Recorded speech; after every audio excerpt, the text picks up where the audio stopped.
Sobat Pagi Rekan Dakta, kita akan masuk di segmen ulasan media bersama Bapak Lahyanto atau bisa WhatsApp di 0815 11 107 Kami masih menantikan partisipasi kami dengan Pak Lahyanto Nadi.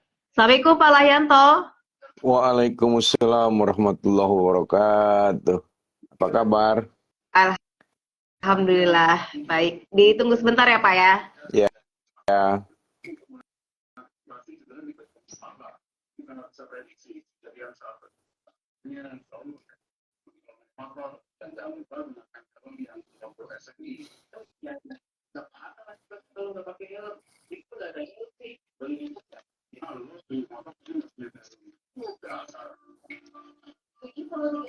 Kecelakaan di Indonesia meningkat karena kendaraan roda dua. Berdasarkan data kepolisian, angka kecelakaan terus meningkat dibandingkan tahun sebelumnya. Untuk itu, dibutuhkan kesadaran pengguna sepeda motor akan keselamatan dengan menggunakan helm, tidak menggunakan ponsel saat berkendara, dan membawa perlengkapan surat kendaraan dan memastikan kondisi motor layak jalan. Iklan layanan masyarakat ini dipersembahkan oleh Data Media Group.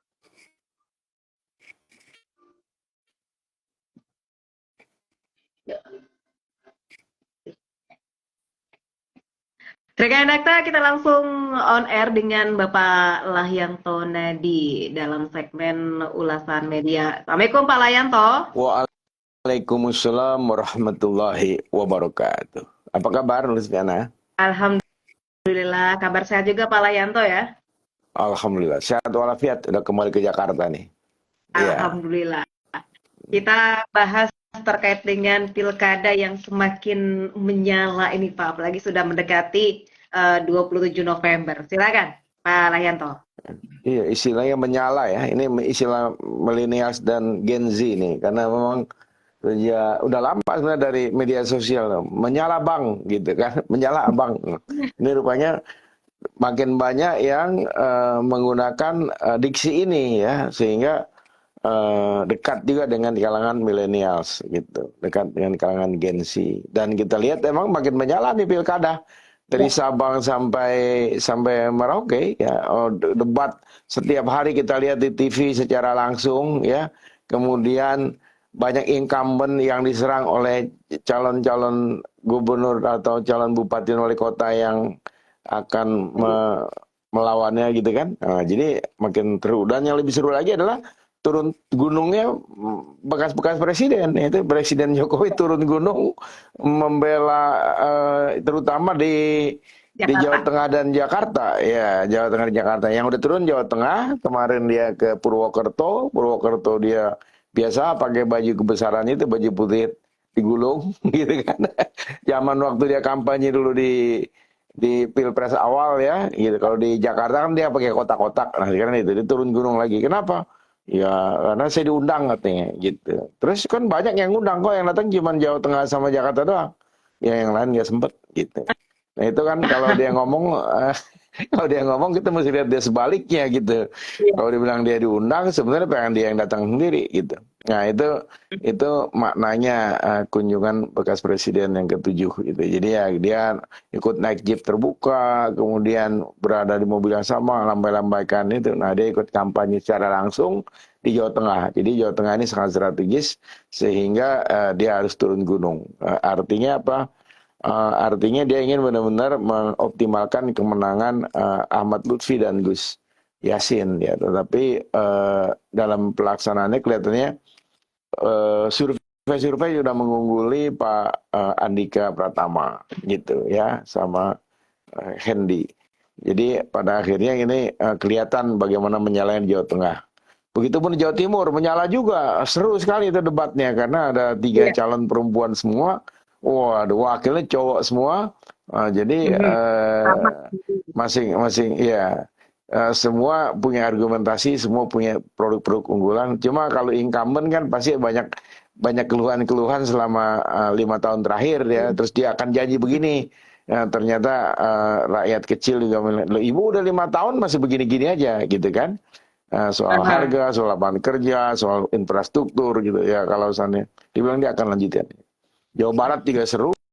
Daerah-daerah begitu, makin banyak konser-konser menjelang ini kan. Jadi Benar. mungkin nah yang terutama yang paling menyala Jakarta ya. Nah Jakarta selain mantan presiden juga udah ikut turun tangan, kemudian mantan gubernur juga laris manis nih kayak Mas Anies Baswedan didatangi oleh Pramono Anung Nandrano, dia tertawa-tawa, dia terbahak-bahak, fotonya beredar, tapi nggak tahu apa yang Iya. dibicarakan gitu. Tapi dengan foto itu sudah sangat berbicara. Sekarang sudah menyebar foto mereka bertiga, kemudian sangat berbicara bahwa itu Anies mendukung Pramono dan Rano Karno. Dan dalam kampanyenya Pramono dan Rano juga dia langsung menyatakan akan melanjutkan programnya Anies dan programnya Ahok gitu. Jadi dia realistis dan jujur saja gitu. Sementara dukungan untuk Ridwan Kamil banyak yang baru datang dari IKN itu Ikatan Keluarga Minang ya.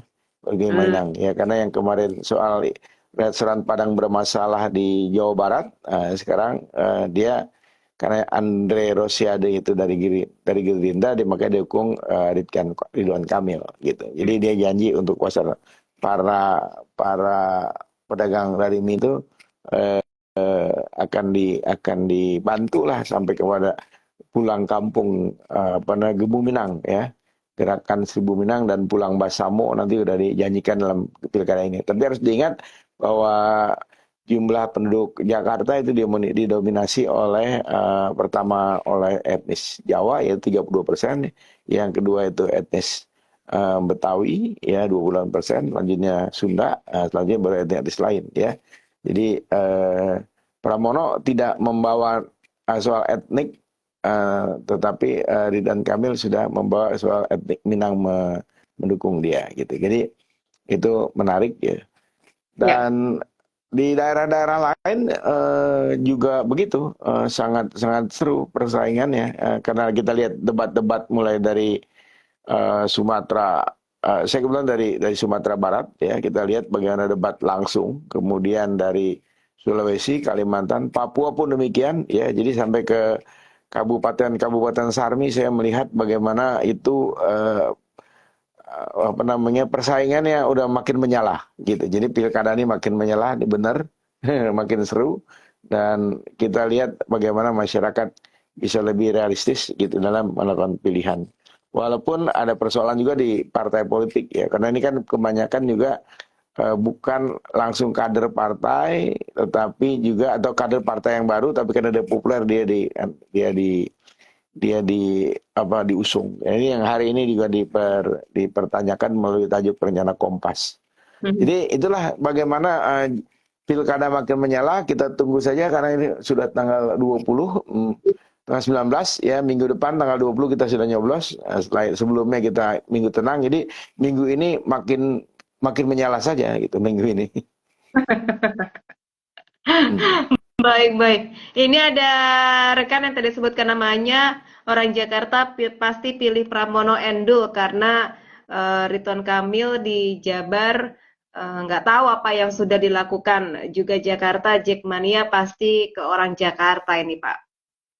Ya, ini persoalan yang di Jakarta itu kalau Pramono, Mas Pram dan Bang Dul istilahnya begitu kan, itu memang relatif tidak punya musuh. Jadi dia cari kemana gitu kan. Nah, tetapi dia juga sebenarnya dia didukung oleh siapa, Pak Jokowi, karena berdasarkan informasi yang saya peroleh waktu Pramono sebagai sekretaris kabinet diminta izin kepada Pak Jokowi, mereka kan terlihat tertawa terbahak-bahak ya, sama seperti kemarin Anies sama Pramono terbahak-bahak. Itu kenapa gitu? Karena Pramono bercanda, dia bilang, Pak saya jangan diganjarkan ya. Wah, mereka tertawa terbahak-bahak keduanya gitu. Nah iya, jadi artinya kita melihat ini apa yang dilakukan oleh Pak Jokowi kan biasanya sebaliknya. Saya datang kemari karena diundang, gitu kan? Bisa jadi juga dia datang karena keinginan sendiri, gitu. Dia mengatakan bahwa dia mendukung Ridwan Kamil, tapi bisa jadi dia di balik itu mendukung Pramono Anung melalui orang-orang lainnya, gitu. Jadi memang ini sangat sangat dinamis, gitu. Jadi kalau tadi dikatakan kok Pak Ridwan Kamil ada apa namanya musuhnya, yaitu terutama Jackmania. Karena kemarin kan ketika selesai pertandingan Jackmania, buat apa Rido, buat apa Rido, Rido itu tak ada gunanya. Oh, itu langsung menyala kemana-mana gitu. Jadi ada benar juga pernyataan teman kita sebagai pendengar tadi gitu. Jadi memang saya lihat juga dalam perjalanan, misalnya saya dari rumah sampai ke kampus ke Sunter, itu lebih banyak sekarang, sudah makin banyak Jakarta menyala itu gitu. Selain di kampung-kampung, dan teman-teman yang dari selatan sampai ke pusat juga bercerita begitu, bahwa lebih banyak sekarang ini. Jadi kan kita keliling ke Jakarta ini sering melihat aspek-aspek gitu ya. Jadi ketika tampil dalam debat itu kemarin, ada yang kelihatan santai, ada yang kelihatan tegang sekali gitu. Jadi walaupun program-program itu ya orang udah tahu lah, nggak semuanya bisa dijalankan, karena kan Jakarta udah puluhan gubernur, tapi ya masih begini aja. Rumah kumuh akan begini ya. Ya. Termasuk yang 5 tahun terakhir, rumah kumuh tetap aja masih banyak kumuh gitu. Sebelumnya saya tahu bagaimana cara mengatasi banjir, tetap aja banjir gitu. Nah, kecuali soal transportasi lah. Transportasi kita memang ada perubahan yang signifikan di zaman Pak Anies ya. Kali bersih ada yang signifikan di zaman Pak Ahok gitu. Kemudian banjir yang agak menurun ketika dibangun oleh Pak Fauji Bowo soal banjir Kanal Timur itu menjadi warisan yang sampai sekarang masih kita rasakan gitu. Karena zaman Pak Sutioso ya memang lebih banyak bangun gedung-gedung, tapi dia berhasil dalam transportasi melalui Transjakarta yang sekarang makin berkembang. Jadi memang tidak bisa tidak melanjutkan gitu. Kalau Pak Ridwan Kamil, dia tetap saja orang nyebutnya Kang Emil, walaupun dia pengen dipanggil Bang Ridwan, Bang Emil ya, tapi tetap aja orang-orang sini ya taunya yang apanya, bahwa dia itu orang dari Jawa Barat gitu. Nah, dia tidak mau mengatakan bahwa saya akan melanjutkan gitu. Padahal memang prinsipnya berkesinambungan setiap bangun kota. Bukan Jakarta aja, Jawa Barat juga begitu, harus berani mengatakan kalau itu memang ada prestasi ya. Ya, tapi saya tidak melihat juga ada pernyataan dari calon-calon gubernur akan melanjutkan gubernur selanjutnya, karena memang tadi seperti katakan oleh pendengar Dakta, ya Jawa Barat juga tidak melihat prestasi yang signifikan gitu. Baik, Pak, sebenarnya apa sih plus minusnya ketika calon gubernur atau bupati, wali kota ini istilahnya tanda kutip di-endorse oleh tokoh nasional, toh semuanya kembali kepada masyarakat, Pak?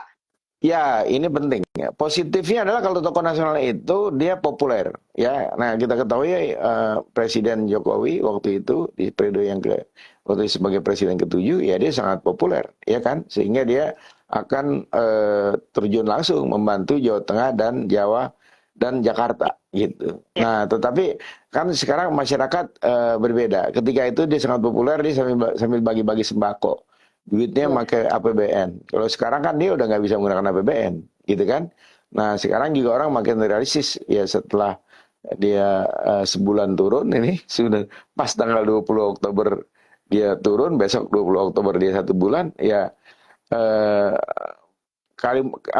karismanya udah beda gitu. Orang udah tahu, apalagi di Jakarta orang lebih realistis, dan Jakarta tidak banyak yang mendukung Joko Widodo gitu. Jadi ya itu keunggulannya kan dia populer. Kelemahannya ya bagaimana ketidakberhasilannya dia akan terbawa-bawa gitu ya. Di daerah-daerah lain tuh begitu. Yang sekarang ini tentu saja seperti di Sulawesi Utara, dia langsung mengkampanyekan saya utusan Prabowo. Karena di Sulawesi Utara Prabowo sangat unggul 70-80% itu kan. Nah, sementara calon yang kuat di sana dari PDIP, artinya bukan orangnya Prabowo. Gitu. Tapi dia tetap mengkampanyekan itu, dan meningkat terus dari hari ke hari sampai seminggu menjelang pilgub gitu kan. Ya, begitu daerah lain gitu. Jadi memang diperlukan tokoh-tokoh ya sebagai nasional, tokoh-tokoh yang populer untuk mengkampanyekan program itu. Jadi ya publik makin cerdas, makin melihat di mana aspek positif dan aspek negatifnya bisa terlihat dengan baik gitu. Iya. Baik, kalaupun misalkan didukung oleh tokoh nasional, tokoh itu memang mumpuni dan sebagainya, tentu masyarakat juga akan bersimpati begitu, Pak. Ya betul. Jadi ya kalau ini kan begini. Kalau yang di Jawa Tengah kan Ibu Mega kan diharapkan terjun gitu, turun langsung seperti pesaingnya itu Pak Jokowi dan Pak Prabowo gitu kan. Pak Prabowo langsung mengatakan pilih gitu. pilih Ahmad Lutfi dan Gus Yassin, begitu kan? Ya. Nah itu apa namanya? Apakah efektif atau tidak, ia akan terlihat nanti. Ya, kalau saya sampai kalah, ya itu kan kewibawaan presiden akan jauh menurun gitu. Tapi sementara Ibu Mega diharapkan begitu apa terjun langsung sampai sekarang kan belum datang ke Jawa Tengah gitu kan. Padahal udah seminggu lagi. Nah, dan apa namanya kampanye tinggal 4 hari lagi gitu. Nah, di Jakarta orang datang ke figur-figur yang dianggap bisa mengangkat suara, terutama Anies, ya karena Anies emang diharapkan tampil sebagai calon gubernur.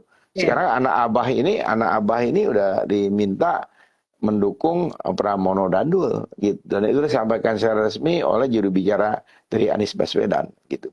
Anies Baswedan sendiri nggak buat pernyataan langsung, tapi dia mengirimkan foto-fotonya ya kepada masyarakat. Begitupun yang di Jawa Barat, ya Jawa Barat juga minta dukungan Anies juga PKS nih. Itu datang dia kepada Anies untuk itu. Ya, karena dinilai juga efektif, tapi dia kan agak sulit mengejar ketertinggalan yang begitu jauh dari Dedi ya, gitu. Ya. Jadi memang menggunakan tokoh nasional untuk membantu mengkampanyekan itu dinilai cukup efektif, gitu. Baik. Tapi nanti ya tanggal 27 itu memang keputusan dari masyarakat milih siapa gitu ya Pak ya? Ya, kita harapkan nih debat sudah terakhir ya, debat sudah tuntas semua.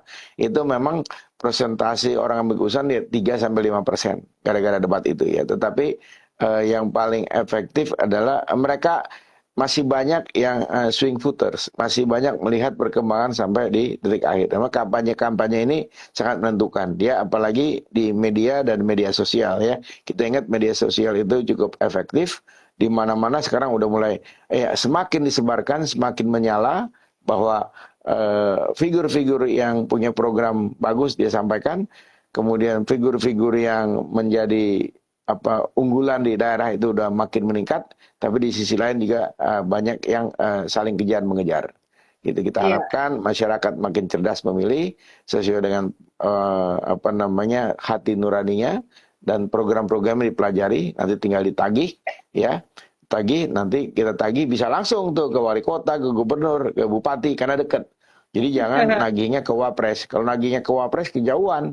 Jadi kalau sana ada program Wapres yang membuat lapor masuk Wapres itu ya makin banyak ditentang oleh masyarakat ya. Saya kira makin hari makin banyak penentangan. Dan kemarin juga ketika dia menyatakan tentang Indonesia dan Jepang akan skornya 2-2, itu orang marah gitu karena tidak simpati gitu.